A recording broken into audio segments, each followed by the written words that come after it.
My wife, Carol, used to say that the best thing she ever did was marry a man who knew how to be patient. 38 years of marriage, and I never once raised my voice at her. Not when the plumbing business nearly went under in 2008.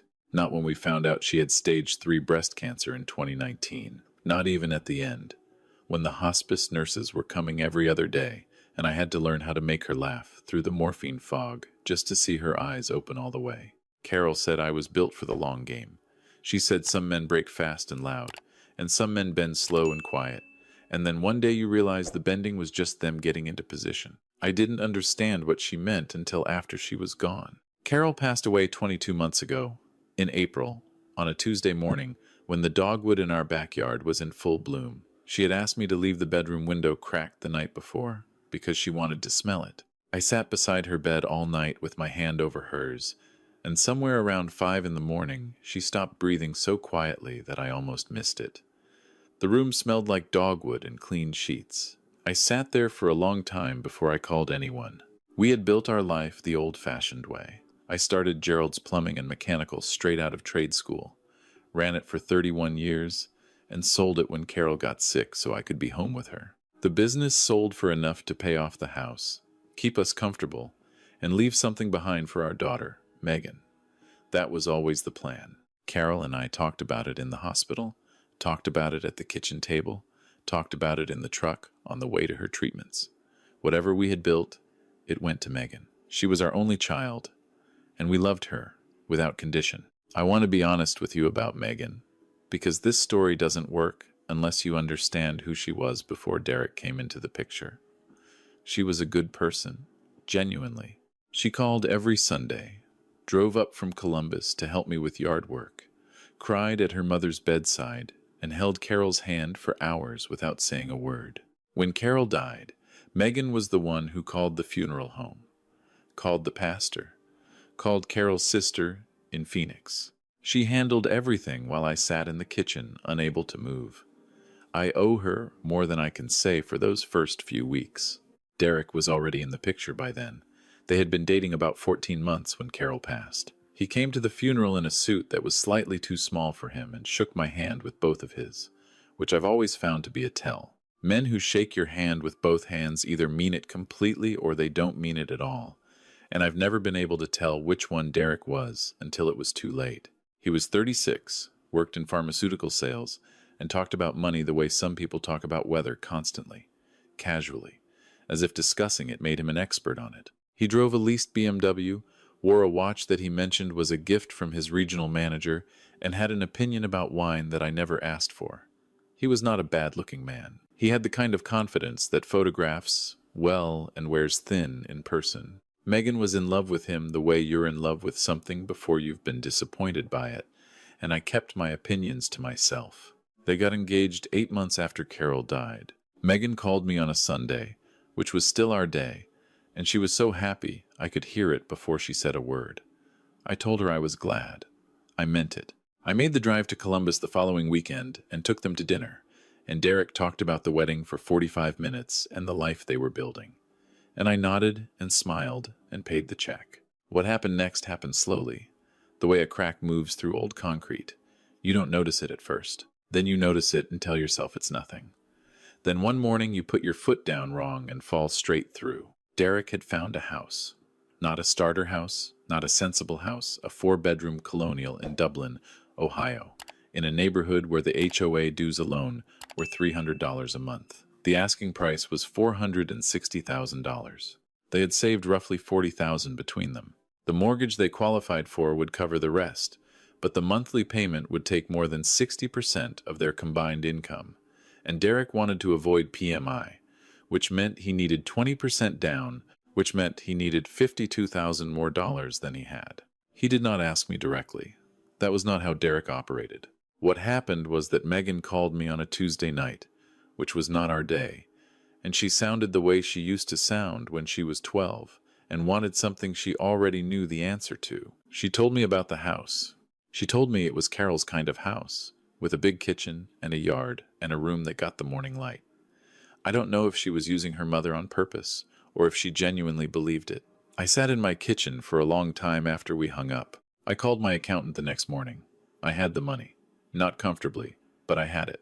Carol's life insurance, the remainder of the business sale, a pension I'd been drawing for 2 years.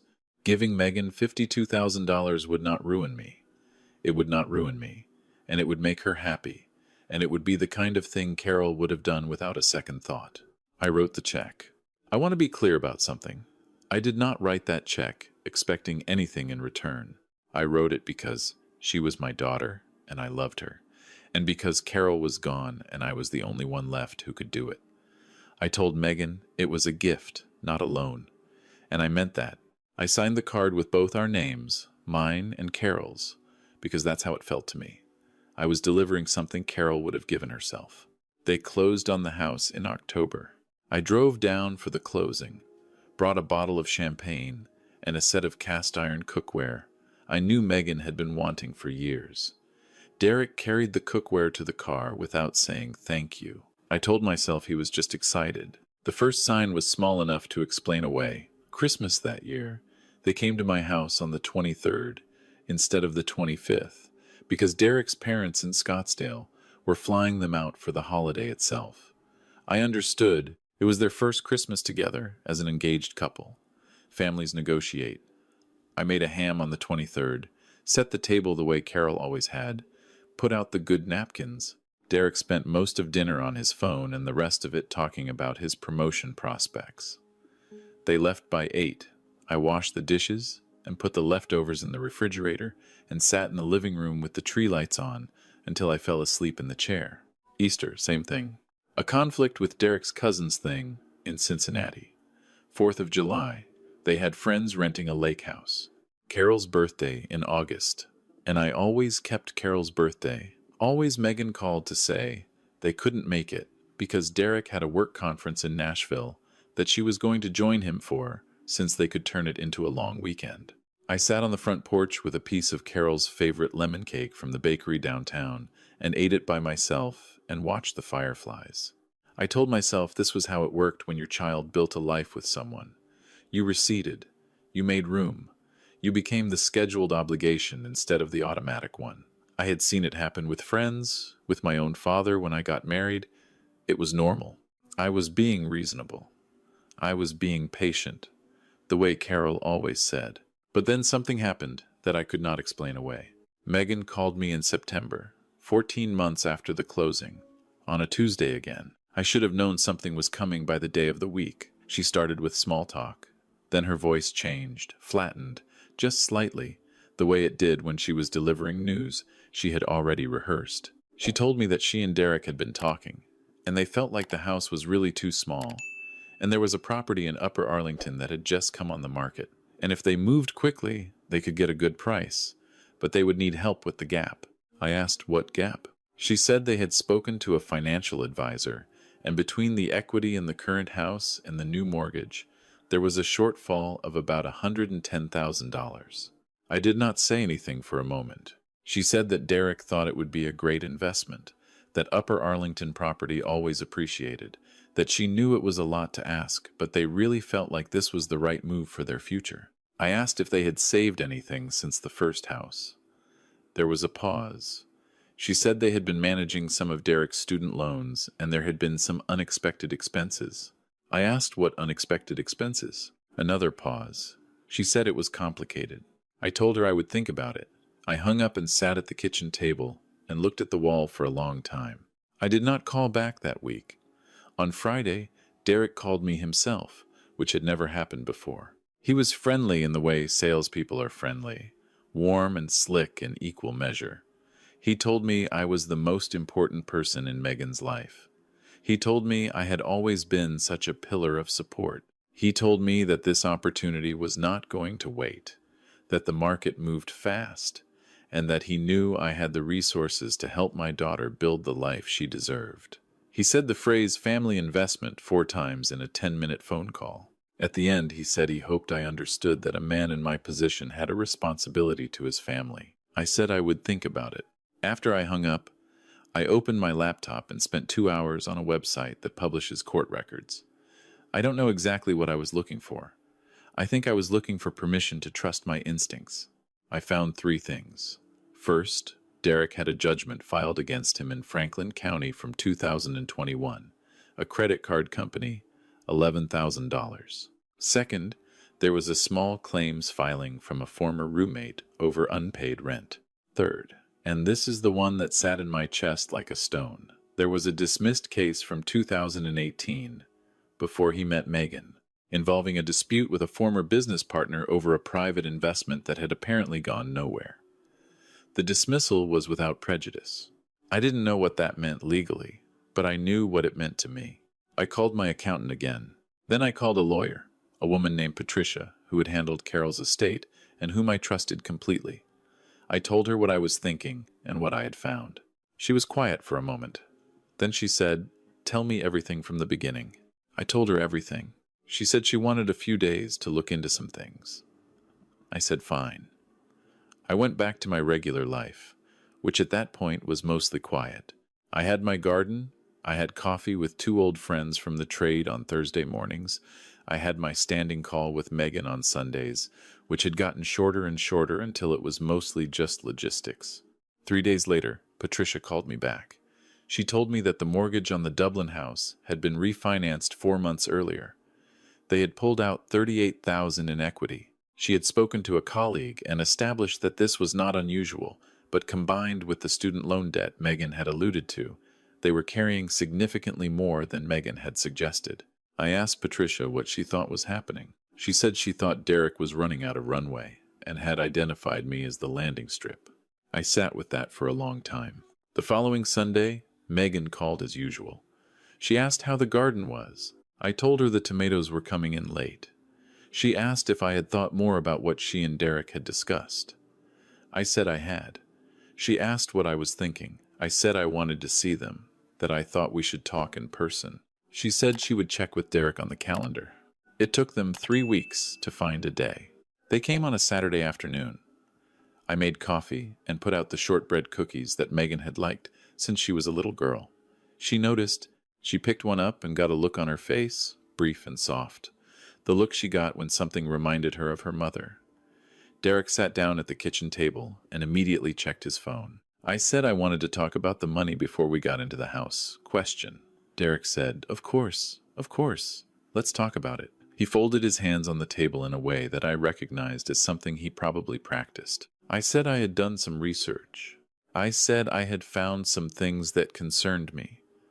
I laid it out plainly, the judgment, the refinance, the equity withdrawal. I told them I was not angry. I told them I just needed to understand what I was looking at before I made any decisions. The silence that followed was the kind that changes things. Derek looked at Megan.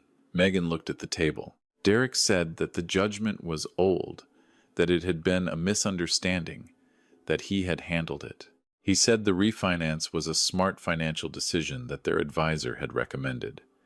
He said the equity they pulled out had gone to consolidating debt, which was actually responsible. He said all of this in the tone of someone who has explained themselves before and resented having to do it again. I looked at Megan. She did not look up. I said that I heard what Derek was saying, and that I understood his perspective, but that I had decided I was not going to contribute to the purchase of the new house. I said I would always be there for Megan, for emergencies, for real need. But I was not going to fund a lifestyle upgrade while I was still grieving her mother and receiving 2 phone calls a year that lasted less than 10 minutes. I said that last part quietly. I did not plan to say it, but I had been carrying it, and it came out. Derek's face changed. The professional warmth went out of it the way a phone screen goes dark. He said that he found it very interesting how I framed this, that he had always sensed I didn't like him, that this was clearly about control rather than genuine concern. He said that good parents support their children without conditions. He said that Carol, God rest her soul, would have wanted Megan to have this house. I felt something move through me when he said Carol's name, something old and slow. I told Derek, very carefully, that he should not use my wife's name in that sentence again. He said he was just being honest. I said that was fine. I said I was going to be honest too. I said that the $52,000 I had given them for the first house had come from money Carol and I saved together over 30 years, and that I had given it freely and without conditions, and that I still meant that. But I told him that going forward, my money was my own, and so was my time, and so was my grief, and I would be grateful if he stopped treating all three of them as community resources. Megan still had not looked up. They left not long after. Derek made a comment at the door about hoping I would reconsider once I had time to think clearly. I closed the door behind them and stood in the entryway for a while. The house was quiet. The shortbread was still on the table. I ate one and threw the rest away. What I had not expected was what came next. 3 days later, I got a text from Megan. Not a call, a text. It said that she needed some space to process things, that Derek was very hurt, and that she thought it would be good for everyone if we took a step back from our Sunday calls for a little while. She said she loved me. She said she hoped I understood. I read that text 4 times.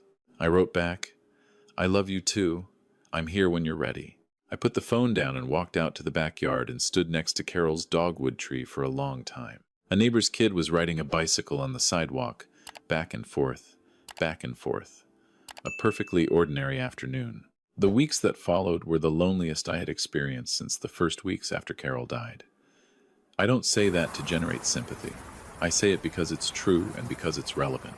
I was 63 years old, widowed, and my daughter had chosen, at least temporarily, to step back from me because her husband was offended that I had asked reasonable questions about money. I went to my Thursday morning coffee with my friends and they asked how I was doing and I said fine. And we talked about the Bengals. At some point, I stopped waiting for the Sunday call and started paying attention to other things. I talked to Patricia again. Not because I was planning anything, just because I needed someone to talk to who understood what I was looking at. She had been doing some additional research on her own, she said. It was the kind of thing that gets into her head. What she had found was that the credit card judgment from 2021 had never actually been fully resolved. The filing showed a satisfaction of judgment, but the amount listed was significantly lower than the original, which suggested a settlement, not a full payment.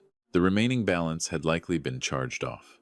She also found that Derek had a pattern going back nearly 10 years of opening credit accounts, running them up, and settling for less than the balance. She said, "Gerald, this man has been doing this his whole adult life." I said, "I know." She said, "You know what he's doing with Megan's finances too, right?" I said I was starting to understand it. She said, "You need to have a real conversation with your daughter. Not about Derek, about her own credit. Do you know if she's looked at her credit report recently?" I did not know. Patricia said, "If they've refinanced the house and he's handling the finances, she might not know what's on there. I'm not saying this to alarm you. I'm saying check before you assume." I spent that night thinking about how to reach my daughter when she had asked for space. I thought about what Carol would have done. Carol would have shown up at the house with a casserole and sat at the kitchen table and waited until Megan talked. Carol could do that. She had a patience that was warm rather than watchful, and people opened up to her the way flowers open in the right light. I was not Carol, but I was her father, and I had been patient long enough. I drove to Columbus on a Wednesday, which I knew was one of Derek's late days at work. Megan had mentioned it once in passing, months ago, and I had filed it away without meaning to. I texted Megan from the driveway and said, "I'm outside. I'm not here to argue. I just want to have coffee with my daughter." She came to the door in her pajamas and looked at me for a long moment. Then she stepped aside and let me in. The house was nice. It was genuinely nice. Carol would have loved the kitchen. I sat down at the island and Megan made coffee without saying anything, the way she used to do when she was a teenager and was simultaneously angry with me and glad I was there. She put the mug down in front of me and sat across from me with her hands wrapped around hers. I said I was not there to talk about Derek or the house or the money. She looked at me. I said I was there because I was her father and I missed her and life was short and I knew that better than most people. Something shifted in her face. She said, "Dad," and then stopped. I waited.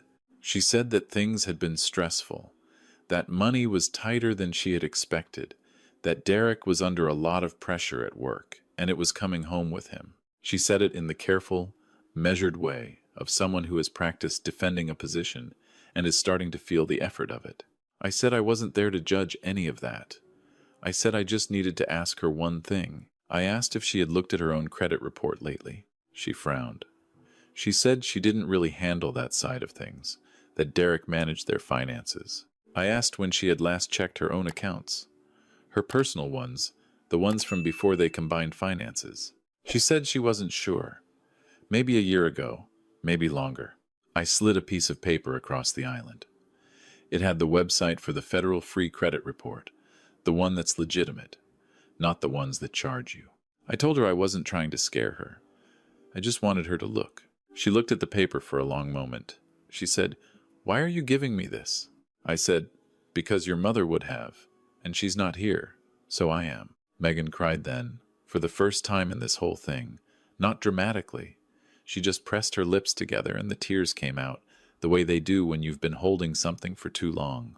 I got up and stood next to her and put my hand on her shoulder the way I used to when she was small, and she leaned against me, and we stood in that kitchen that Carol would have loved, under those windows that got the morning light, for a long time.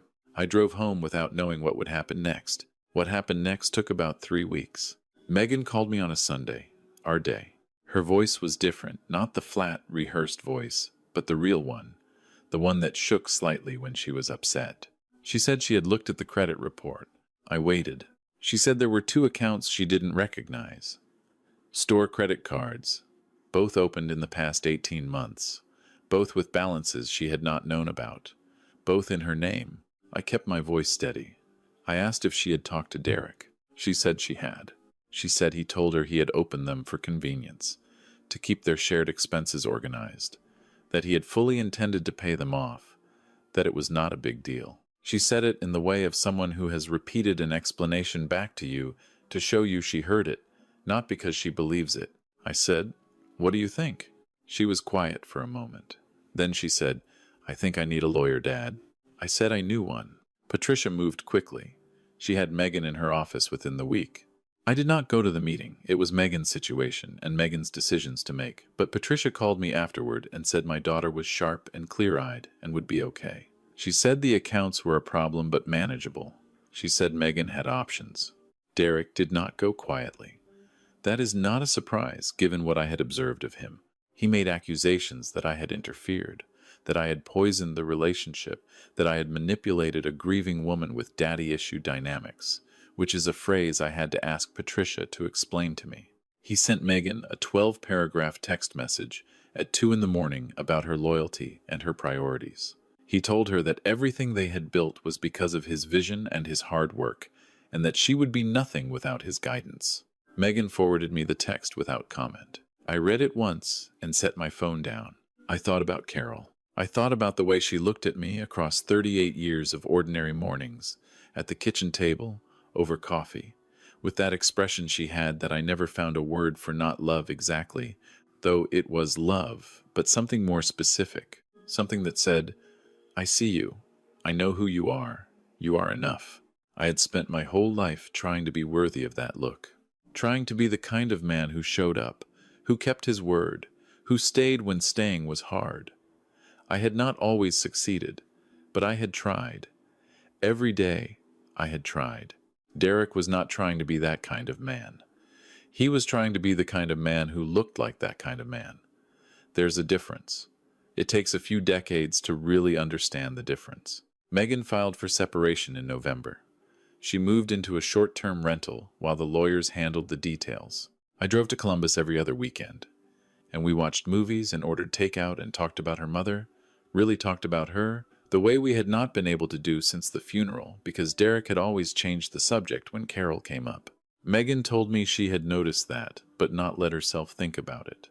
She said she had gotten good at not letting herself think about things. I told her that was over now. The Dublin house was sold as part of the settlement, which was faster than these things usually go because Derek's lawyer apparently advised him to cooperate given the account situation. Megan walked away with her share of the equity, which was modest after everything, but it was hers. Clean. Her name only on the document. Derek moved somewhere. I don't know where. I don't particularly need to. The thing I want to tell you, the thing I keep coming back to when I sit on the porch in the evening with my coffee, is that I almost didn't make that drive to Columbus. I almost let the Sunday calls go quiet, let the distance become permanent, let myself believe that stepping back was the respectful thing. that giving people space was the same as giving them what they needed. Carol would have told me that wasn't patience. That was avoidance, dressed up in good manners. Patience, the real kind, is staying present for something difficult because you believe it will resolve. Patience is making the drive on a Wednesday, when you know your daughter needs someone to sit at the kitchen table with her. Patience is writing the check when it's the right thing and then not writing the check when it isn't, and living with the mess that follows. I don't know if I handled everything correctly. I made mistakes. I could have asked questions earlier. I could have had the money conversation before the feelings conversation. I could have told Megan sooner how much I missed her, instead of waiting for the right moment that kept not arriving. But I also know that I showed up. For 38 years, I showed up for Carol, and I showed up for this. Even when it would have been easier to go quiet and let things drift. You don't get to choose which seasons you show up for. You just show up. Megan found an apartment she likes in Clintonville, close to a park where she runs in the mornings. She has a cat now, a gray one she named Linda, which was Carol's middle name, which she claims was a coincidence. I do not believe her. It's a good name for a cat. She calls on Sundays. We usually talk for an hour, sometimes more. Last week, she asked me to tell her again about the first date with her mother. The one where I got so nervous I ordered 2 entrees by accident and didn't notice until they both arrived. She laughed the way Carol used to laugh, with her whole face. And I sat in my kitchen with the phone pressed to my ear and thought, there it is. There's the thing worth protecting. Some men break fast and loud. Some men bend slow and quiet. And then one day, you realize the bending was just them getting into position. Carol was right. She usually was. I'm 63 years old, I'm sitting in a house full of her things, and I am still learning how to be the man she always told me I already was.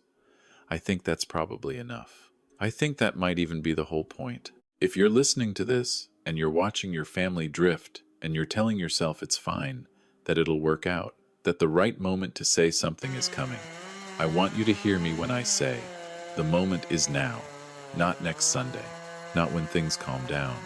Not when you feel ready. You drive to Columbus. You sit at the kitchen table. You slide the piece of paper across the island. You show up. That's all. That's the whole thing. After all these years, that's still the whole thing.